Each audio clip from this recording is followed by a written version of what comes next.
इस वीडियो में आज हम सीखेंगे कि कंडीशनल फॉर्मेटिंग के रूल्स को के अंदर कैसे फार्मूला का इस्तेमाल किया जा सकता है। इससे पहले हमने सिंपल रूल पढ़े थे जिसमें उन रूल्स की बुनियाद पे हम कुछ खास सेल्स को हाईलाइट कर लेते थे। लेकिन अगर हम इन रूल्स का ही इस्तेमाल करते हुए किसी खास रेंज में या किसी खास सेल में फार्मूला अप्लाई करें और उस फार्मूले पर जो जो सेल्स पूरा उतरें उनके ऊपर कंडीशनल फॉर्मेटिंग अप्लाई हो जाए, तो इसे किस तरह से किया जाता है। उसके लिए सबसे पहले हमें ये इसके लिए हमें पहले ये समझना पड़ेगा कि जो कंडीशनल फॉर्मेटिंग इसके अंदर की जाएगी वो बेस करेगी रिजल्ट ऑफ ए फार्मूला, यानी फार्मूला का जो भी रिजल्ट आएगा उस रिजल्ट पे जो भी सेल्स पूरे उतरेंगे उनकी कंडीशनल फॉर्मेटिंग कर दी जाएगी। और ये फॉर्मेटिंग हम खुद भी सेट कर सकते हैं, यानी कि उस खास सेल या उस रेंज का जो कि फार्मूला के रिजल्ट में आई है उसका कलर क्या होना चाहिए, उसको हमने बोल्ड रखना है या हम उसका साइज क्या रखना है, ये तमाम चीज़ें हम कंडीशनल फॉर्मेटिंग में खुद से सेट कर सकते हैं। तो इसकी एक मिसाल इस तरह से है कि हमने एक लॉजिकल फार्मूला सेटअप करना पड़ेगा कंडीशनल फॉर्मेटिंग के क्राइटेरिया के लिए। अगर वो लॉजिकल फार्मूला में हमारा रिजल्ट ट्रू आता है तो फिर एक्सेल अप्लाई कर देगा फॉर्मेटिंग उन खास सेल्स पे जिस पे फार्मूला ट्रू आ रहा है। और अगर फार्मूला का रिजल्ट हमारे पास फॉल्स आता है तो फिर एक्सेल उनके ऊपर अपनी फॉर्मेटिंग अप्लाई नहीं करेगा।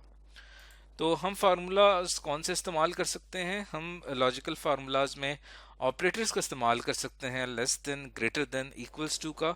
लॉजिकल फंक्शंस का इस्तेमाल कर सकते हैं, एंड ऑपरेटर, और ऑपरेटर का। और हम इसके अलावा भी खुद से कोई फार्मूला अप्लाई कर सकते हैं।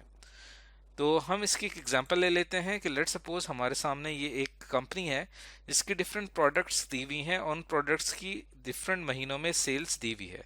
जनवरी से लेकर जून तक जितनी भी सेल्स हैं वो यहाँ पे गिवन है।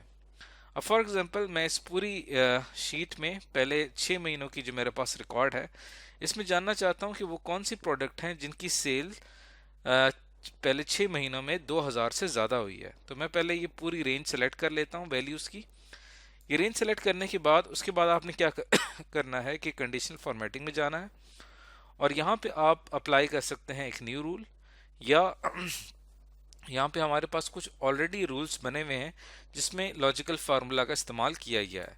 ऐसे कि यहाँ पे मैं रखना चाहता हूँ वो तमाम वैल्यूज़ हाईलाइट करनी है जिनकी वैल्यू 2000 से ज़्यादा है, तो वो तमाम वैल्यूज़ हाईलाइट हो जाएंगी। यहाँ से आप चाहें तो कोई भी कलर सेलेक्ट कर सकते हैं। उसके नीचे आपको यहाँ पे ऑप्शन नज़र आ रहा है कस्टम फॉर्मेट का, इसके ऊपर मैं क्लिक करता हूँ और यहाँ पे क्लिक करने के बाद आप अपनी मर्जी की फॉर्मेटिंग सेट कर सकते हैं। जैसे कि यहाँ पे आप इसको ग्रीन कलर दे दें और यहाँ से अगर आप उसको बॉर्डर देना चाहते हैं तो यहाँ से आप उसको बॉर्डर आउटलाइन दे सकते हैं। ओके के ऊपर मैं क्लिक करता हूँ और उसके बाद मैं ओके पे क्लिक करूँगा तो देखें वो तमाम वैल्यूज़ आपको शो हो रही हैं, वो तमाम प्रोडक्ट्स जिनकी सेल्स 2000 से ज़्यादा रही है वो आपको यहाँ पे डिस्प्ले हो रही है। इसी तरह अब आपने ये रूल अप्लाई कर लिया है। अब इस रूल में आप कंडीशनल फॉर्मेटिंग में जाऊंगा, मैनेज रूल्स पे जाऊंगा। अब ये देखें ये एक रूल मैंने यहाँ पे अप्लाई किया हुआ है। इसके ऊपर आप क्लिक करके एडिट रूल पे आप जाते हैं और एडिट रूल पे आके आप इस रूल को एडिट कर सकते हैं। जैसे अब ये जो रूल है ये वो तमाम सेल वैल्यूज आपको दिखा रहा है जो कि 2000 से ज़्यादा हैं। लेकिन अगर मैं वो वैल्यूज देखना चाहता हूँ जिनकी सेल्स, वो तमाम प्रोडक्ट्स जिनकी सेल्स 2000 के बराबर आ रही है, तो उसके लिए मैं यहाँ पे इक्वल टू का क्राइटेरिया सेट करूँगा और यहाँ से मेरा जो रूल मैंने अप्लाई किया था वो एडिट हो जाएगा। ओके पे क्लिक करता हूँ तो देखिए यहाँ पे अब ये वो तमाम सेल सेलेक्ट करेगा जो कि 2000 के इक्वल रिजल्ट्स हमें दे रहे हैं। तो इस तरह से हम पहले एक रूल क्रिएट करते हैं और उसके बाद उस रूल को हम एडिट भी कर सकते हैं। अब बात कर लेते हैं लॉजिकल कोई फंक्शन अप्लाई करके देखते हैं कंडीशनल फॉर्मेटिंग में। अब फॉर एग्जांपल जैसे कि यहाँ पे हमें कहा गया है कि display sales with a green background if the product monthly sale increased from January to February and February to March. अब हमने बताना है कि यहाँ पे डिफरेंट प्रोडक्ट्स हैं, वो कौन से प्रोडक्ट्स हैं जिनकी सेल फरवरी में इंक्रीज कर गई जनवरी के मुकाबले में और फिर मार्च में भी इंक्रीज कर गई फरवरी के मुकाबले में, यानी हर महीने उनकी सेल्स में इजाफा हुआ। क्योंकि यहाँ पे कुछ प्रोडक्ट ऐसी हैं कि जनवरी में इंक्रीज कर गई हैं और फिर फेब में डिक्रीज कर गई हैं। और फिर मार्च में और डिक्रीज करेंगे। लेकिन मुझे वो प्रोडक्ट्स चाहिए जो कि जनवरी में थी, फरवरी में थोड़ी और इंक्रीज हुई और मार्च में भी इंक्रीज हुई।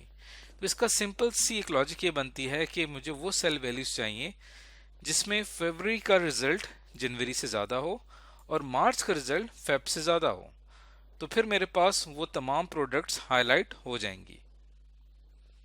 तो यहाँ पे हम एक लॉजिकल फार्मूला इस्तेमाल करेंगे एंड ऑपरेटर का, और इसमें जो हमारे पास वैल्यूज इन्वॉल्व हैं जनवरी की, फरवरी की और मार्च की, उन तीनों वैल्यूज, इन तीनों कॉलम्स को मैं यहाँ पे सेलेक्ट कर लेता हूँ। अब इसके ऊपर हमने कंडीशनल फॉर्मेटिंग अप्लाई करनी है और यहाँ पे एक ऑप्शन आपको नज़र आ रहा है न्यू रूल का। यहाँ पे आने के बाद अब यहाँ पे आपने रूल की टाइप सेलेक्ट करनी है। यहाँ पे आपने रूल की टाइप सेलेक्ट करनी है use a formula to determine which cells to format. अब यहाँ पे हम फार्मूला अप्लाई करते हैं। फार्मूला हमने अप्लाई करना है एंड का, और उसके बाद यहाँ पे मैं ब्रैकेट्स लगा देता हूँ और यहाँ पे आपने लॉजिक की अप्लाई करनी है कि पहले एक लॉजिकल टेस्ट आएगा, कॉमा, फिर दूसरा लॉजिकल टेस्ट आएगा। अगर इनके रिजल्ट्स ट्रू आते हैं तब ये उन वैल्यूज को सेलेक्ट कर लेगा। अब सबसे पहला जो लॉजिकल टेस्ट हमने यहाँ पे देखना है वो हमने फेब की वैल्यू को कंपेयर करना है जैन के साथ। तो फेब की वैल्यू को जैन के साथ कंपेयर करने के लिए हम यहाँ पे लिखेंगे, जो हमारे पास यहाँ पे इसका सेल एड्रेस आ रहा है, अगर हम यहाँ पे देखें तो ये आ रहा है C6। तो यहाँ पे मैं इसको कंपैरिजन करने के लिए यहाँ पे लिखूंगा C6। लेकिन जैसे ही आप यहाँ पे इस सेल को सेलेक्ट करेंगे तो यहाँ पे ये एब्सोल्यूट कॉलम C सेलेक्ट कर लेगा और एब्सोल्यूट रो 6 सेलेक्ट कर लेगा। लेकिन हमने सिंपल क्या करना है कि कॉलम को फिक्स रखना है और जो रो है वो हमारी नीचे की तमाम वैल्यूज को सेलेक्ट करेगी। तो इसलिए यहाँ पे मैंने कॉलम के साथ C के साथ सिर्फ डॉलर साइन लगाया, 6 के साथ डॉलर साइन इसलिए नहीं लगाया क्योंकि हमने जो कॉलम C है उसको हमने यहाँ पे सिंपल फिक्स रखना है, लेकिन रो को हमने फिक्स नहीं रखना क्योंकि हमें नीचे की वैल्यूज भी चाहिए। इसीलिए यहाँ पे आएगा सिर्फ $C6। उसके बाद आपने इसको कंपेयर करना है कि if C6 is greater than, और जो आपके पास जनवरी का जो पहला सेल बन रहा है वो बन रहा है B6।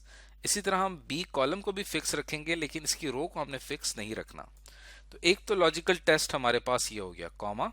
उसके बाद हमने मार्च की वैल्यू को फेब से कंपेयर करना है।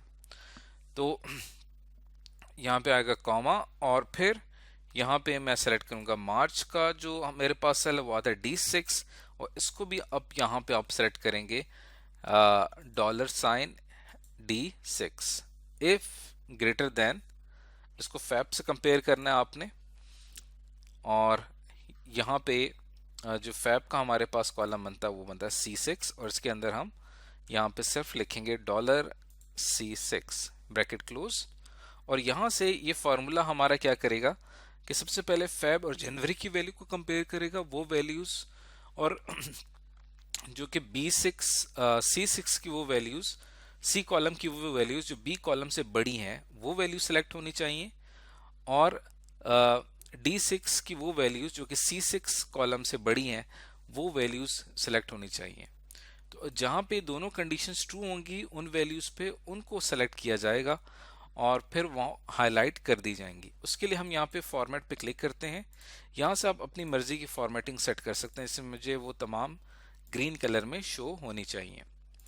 उसके बाद जैसे ही मैं ओके के ऊपर क्लिक करता हूँ, बल्कि कलर हमने यहाँ पे ग्रीन सेलेक्ट किया है और फिल में जाके मैं उस हाईलाइट भी करना चाहता हूँ, उसको आप यहाँ पे ग्रीन से सेलेक्ट कर लेते हैं और यहाँ पे जो फॉन्ट कलर है उसको हम यहाँ पे वाइट कर लेते हैं। ओके पे मैं क्लिक करता हूँ तो आपको इस तरह से आपके सेलेक्टेड सेल्स नज़र आने चाहिए। ओके पे मैं क्लिक करता हूँ तो देखें ये मेरे पास वो वैल्यूज़ हैं जहाँ पे जैन की वैल्यू, जो फेब की वैल्यू जैन से बड़ी है और मार्च की वैल्यू फिर फेब से बड़ी है।